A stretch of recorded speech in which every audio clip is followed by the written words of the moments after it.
Welcome back to Timeless Truths, where we bring ancient wisdom into today's world. And if this is your first time joining us, I'm truly glad you're here. Have you ever thought about how your story will be remembered? Or how even the quiet moments in your life might ripple into the future? Genesis 25 can appear like a chapter of transitions, of births, deaths, and decisions. But there's a deeper rhythm of legacy, identity, and the quiet unfolding of God's plan in ordinary days. Stay with me, because there's a lesson here that speaks directly to how we live, how we love, and how we leave a mark on the world around us. Genesis 25 brings us to the close of Abraham's incredible journey. He's lived a full life of faith, missteps, and miracles. In this chapter, we witness his final days, the passing of his legacy, and the continuation of God's promise through his children. We'll also be introduced to the birth of Jacob and Esau, two brothers whose story will shape much of what's to come. This chapter marks an ending, but it's also a beginning.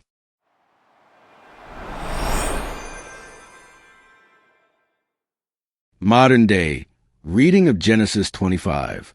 Abraham remarried after Sarah's death, and his new wife, Keturah, gave birth to several sons: Zimran, Jokshan, Medan, Midian, Ishbak, and Shua. These sons would go on to have children of their own, forming new peoples and tribes. Even though Abraham had many sons, he gave everything he owned to Isaac. To the other sons of his concubines, he gave gifts, but then sent them away from Isaac to live in the eastern lands. Abraham lived 175 years. He passed away peacefully after a long and full life. His sons Isaac and Ishmael came together to bury him in the cave of Machpelah near Mamre, beside his wife Sarah.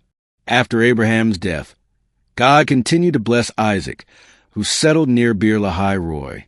Now, these are the descendants of Ishmael, Abraham's son through Hagar. Ishmael had 12 sons, each the leader of a tribe.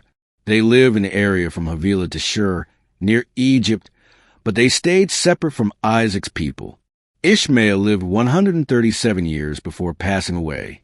Next, we're told of Isaac's descendants. Isaac was 40 when he married Rebekah, but she couldn't have children, so Isaac prayed and God answered. She became pregnant with twins, and it wasn't an easy pregnancy.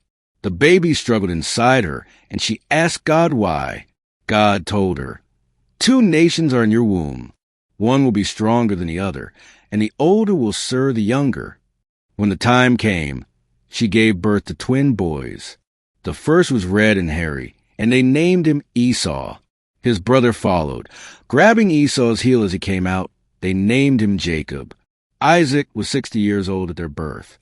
As the boys grew up, Esau became an outdoorsman, a hunter. Jacob was quieter, staying around the home.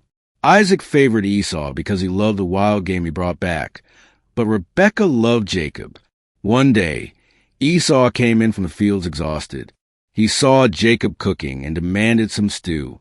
Jacob said, "Sell me your birthright first." Esau replied, "I'm about to die. What good is a birthright?" So Jacob made him swear, and Esau gave up his birthright for a bowl of stew. He ate and drank, then left, showing he didn't value his role as the firstborn.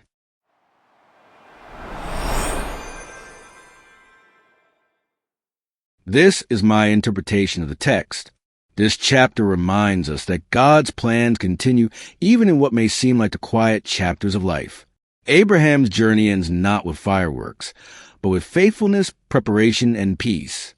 He ensures that Isaac, the son of promise, receives the inheritance, showing trust in God's direction. The story also reminds us that God's blessings extend widely. Ishmael's descendants also became great nations, fulfilling promises made earlier. Even when we feel overlooked or distant from the center of the story, God sees and remembers. And finally, we meet Jacob and Esau. Their story begins with struggle. Before they're even born, God already knew the direction their lives would take.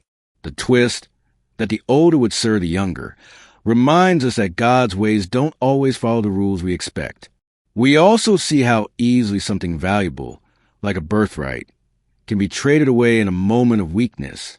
It's a quiet warning not to give up what matters most for something temporary. Here's a life example for our modern times.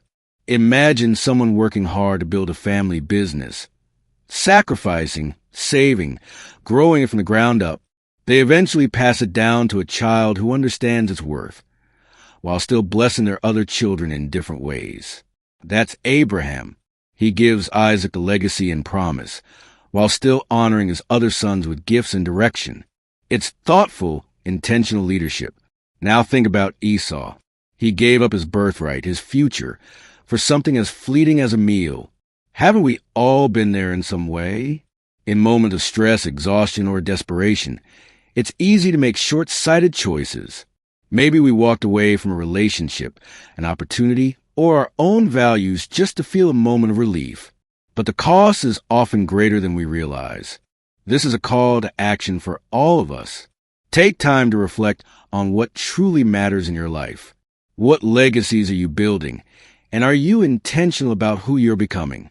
Abraham teaches us the importance of finishing well by leaving behind blessing, structure, and peace.